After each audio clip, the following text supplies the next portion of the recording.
falar sobre controles de fluxo, aqui é a nossa apostila. Eu vou abrir aqui na seção de controles de fluxo, onde a gente tem basicamente três formas, né, do nosso Profit Chart, que seria o teste condicional se, então, se não, e dois loops controlados, o para e o loop enquanto. Então vamos ver o teste condicional se, então, se não. Uma breve descrição ali, né, definição: se uma condição ou grupo de condições for verdadeira, execute uma sequência de comandos A, né, um bloco de comando A. Se não, execute uma outra sequência de comandos B, né, que a gente está chamando. Então, a melhor forma de visualizar lógica de programação é através de fluxogramas, né? Então, basicamente, o que a gente está dizendo aqui? Ao nosso código se deparar com um teste condicional C, né, que a gente declara usando a palavra reservada C, então C, X, e X aqui representa uma condição, seja lá o que for, né? Se o preço estiver acima da média móvel, se o preço estiver acima da banda superior de Bollinger, qualquer que seja a condição, a gente está representando por X aqui, né? Se X for verdadeiro, né? Verdadeiro, então ele vai executar alguma coisa, né? Aqui, esse fluxograma específico a gente usou para um exemplo no nosso curso, né? Mas o fluxograma puro, né, que seria esse aqui, né, de uma condição mais genérica, né, a gente chegaria nessa condição, ele perguntaria se x for verdadeiro, se for verdadeiro ele executa A, um bloco de comandos que a gente especifica, se for falso ele executa B ou não executa nada. É uma opção plausível também, você pedir para ele não executar nada ou não instruí-lo a não fazer nada, caso a condição não seja verdadeira, né? Agora, esse fluxograma aqui demonstra então uma outra possibilidade, que é a gente pode ter mais de uma condição que a gente está buscando, né? Então a gente vai usar a palavra reservada se, né? X, que foi o que a gente falou, se x for verdadeiro, porém a gente pode usar se, se não y, onde ele vai tentar buscar talvez se x não for verdadeiro, então tente y, né? E se y, tente então ver se y é verdadeiro. Se for verdadeiro, então a gente pode colocar aqui, se x for verdadeiro, a gente pode executar A. Se y for verdadeiro, né? Ou seja, x foi falso, mas y aí é verdadeiro, então a gente executa B. E se nenhuma delas for verdadeira, então a gente pode ter se não, né? Onde a gente pode executar então C ou nada, né? Então, e lembrando que a gente pode ter quantas condições C, senão a gente quiser, tá? Aqui a gente pode ter quantas a gente quiser. Então a gente pode ter Z, X, né? X a gente já tem, né? Z, W. Digo em termos de condições, né? Ali que a gente está usando essas letras alfabéticas para dizer condições, né? Então poderia ter inúmeras condições se não, né? E uma final, né? Dizendo, então, se nenhuma dessas for verdadeira, você executa esse código ou não faz nada, ignora completamente. Ponto importante a se notar: existe uma hierarquia, né, dessa sequência. Então, o que eu quero dizer com isso? Vamos baixar um pouquinho aqui, ó, para ter mais espaço. O que significa? Se a gente tem no nosso código, então, né, uma condição se x executa A, se não se y executa B. Vamos por mais uma então. Se não C, W executa C. E se nenhuma dessas, então a gente executa D. Tá? Isso aqui são as nossas condições. E esse aqui seriam os nossos códigos, né? O que a gente quer que aconteça caso sejam verdades. Agora, quando eu digo de hierarquia, basicamente o que eu digo é: o programa vai buscar essas condições na sequência. Então ele vai, vamos pôr em amarelo aqui, o software, né, o compilador do programa, ele vai chegar aqui, né, ele vem executando linha a linha. Vou pegar uma cor um pouco melhor verde escuro. Então ele vem executando linha a linha, aí ele se depara com esse teste condicional, ele testa. X é verdade? Ele vê? Não. Então ele vai para o próximo. Então vamos supor que Y é verdade. Então ele chega aqui, opa, Y é verdade. Então ele vem, executa B, né, e pula e finaliza. Né? Aí ele detectando que Y é verdadeiro, ele ignora qualquer condição que venha depois no nosso teste condicional, né? E ele continua para o restante do código, né? Então é importante saber disso, né? Porque às vezes a forma que a gente posiciona nossas condições hierarquicamente pode afetar a execução do código, né? Por exemplo, se ele detectasse que x for verdadeiro, ele viria, executa A e simplesmente ignora todo o resto, né? Agora, o que mais pode acontecer? Ele pode vir testar x é falso, y falso, e w falso. Então, ele se vê na situação onde ele, bom, é tudo falso, eu tenho que executar D, né? Ou, né, como a gente conversou, você não precisa necessariamente ter uma última condição, pode ser algo em branco, né? Então, é só importante entender essa hierarquia, porque às vezes, da forma que você, né, organiza as suas condições, você pode corromper seu código, né? E o código não performar do jeito que você espera, tá? No nosso curso tem duas aulas só sobre teste condicional, se então, se não. A gente faz passo a passo, bem com calma, detalhe a detalhe de como utilizar, né, com exemplos, né, estudando a lógica passo a passo, né. Então aqui é só um resumo, não tem como eu querer resumir.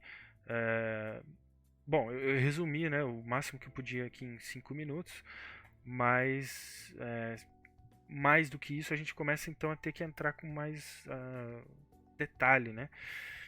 Então esse foi se então, se não, né. Então vamos ver. Buenas. Então agora vamos ver o loop controlado para até. Então eu vou abrir aqui também. Vamos ver a definição. O comando para é utilizado para definir um loop controlado, ou seja, comando A executado repetidamente até que uma variável de contagem saia do valor inicial e atinja o valor final. A cada iteração, a variável de contagem é incrementada em 1. Bom, o que ele está querendo dizer com isso, né? Novamente aqui no nosso fluxograma, né? Para a gente visualizar a lógica da coisa, né? Nós iniciamos o nosso loop controlado declarando esses parâmetros, né, de inicialização que a gente chama, sendo uma variável que a gente chama aqui que seria o nosso parâmetro de contagem, né, a nossa variável de contagem, onde a gente tem que começar a partir de um valor, né, e a gente normalmente usa 0, né. Também no curso eu explico exatamente por que a gente usa 0, né, porque programaticamente e porque no Profitchart, né, usa-se 0 como primeiro valor de contagem, né? E x a gente declara como sendo o nosso alvo, né? Quantas vezes aqui a gente quer que execute o código. E normalmente você vai ver esse valor menos 1. Por quê? Justamente porque como a gente inicializa a contagem em 0, a gente tem que contar que 0 é uma iteração, né? É um evento também. Apesar de ser o valor 0, ele também é um evento, né? Então, basicamente, ao iniciarmos, ao inicializarmos, né, o nosso loop, nada mais é do que um teste condicional realizado em uma sequência determinada, né? Então ele vai chegar aqui, vai testar se a nossa variável de contagem, né, atingiu o nosso valor alvo, né, vamos dizer assim, né? Então y menor ou igual a x. Enquanto isso for verdade, ou seja, enquanto nós não atingimos esse valor, ele vai vir executar o nosso código A, que a gente vai determinar, e antes de voltar para o teste condicional, ele vai aumentar a nossa variável de contagem em 1. Né? Então ele sempre adiciona 1 ao final da execução do nosso código A. Para aumentar a contagem, né? Seria como exatamente a gente estivesse contando quantas vezes o código foi executado. Né? Então, o código executado mais 1, aí a gente conta, né? 1. Aí ele testa aqui de novo. Ainda é menor que o nosso alvo? Sim. Então executa de novo. Agora é 2. Ainda é menor? Sim. 3. E assim vai. até o momento em que essa condição passa a ser falsa, né? Por quê? Porque agora a variável de contagem ultrapassou a nosso alvo, né? Vamos dizer assim. Então, agora sendo essa condição falsa, ele ignora esse caminho aqui, né? Para ele agora isso não existe e segue o caminho falso, que basicamente é o fim do nosso loop controlado, que é onde ele volta para a execução do nosso código, né? E aqui está a continuação do nosso código. Então, esse é o loop controlado, né? Basicamente é um teste condicional executado numa sequência de vezes que a gente determina, né? Pro programa. Buenas. E por último, vamos ver então o último controle de fluxo, né? O loop controlado enquanto. Então vamos abrir aqui, vamos ver a definição. A execução da estratégia ou de um código, né? Ao chegar no comando enquanto testa o resultado da condição, caso essa condição seja verdadeira, os comandos, né, que a gente define para ele são executados. Após a execução desses comandos, a nossa condição é testada novamente, né?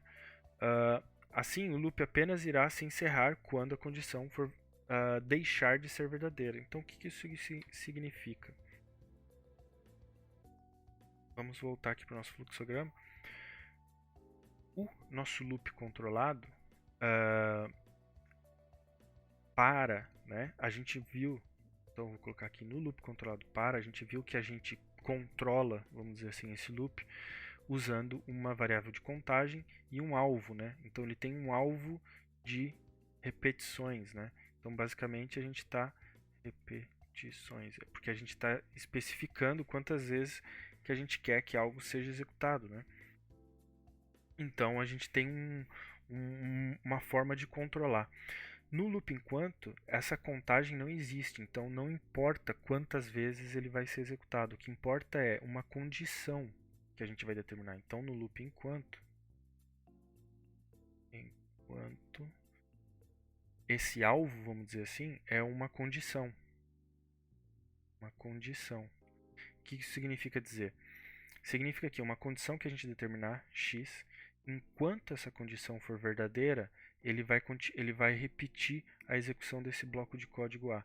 Então, a gente inicia o nosso loop, nos deparamos com um teste condicional, que é o nosso teste de condição x, né? Como comentamos, pode ser o que você quiser. Preço acima da média móvel, preço fechando acima da banda de Bollinger, enfim, seja lá qual seja a sua condição. Enquanto isso for verdadeiro, ele continua executando esse bloco de código A. Ele executa o bloco de código A, volta para o teste condicional, pergunta de novo: essa condição X ainda é verdadeira? Ainda é. Então ele executa de novo e volta. Ainda é verdadeira? Ainda é verdadeira. E volta. Assim, até o momento em que, seja o que for, né, dentro do seu código, mudar, alterar essa condição de verdadeira para falso, né, alguma circunstância do seu contexto ali, do seu código, altera essa condição para falso, é aí nesse momento que ele vai deixar esse loop e vai ao fim, que basicamente é continuar no código. Observação a ser feita, importante, né?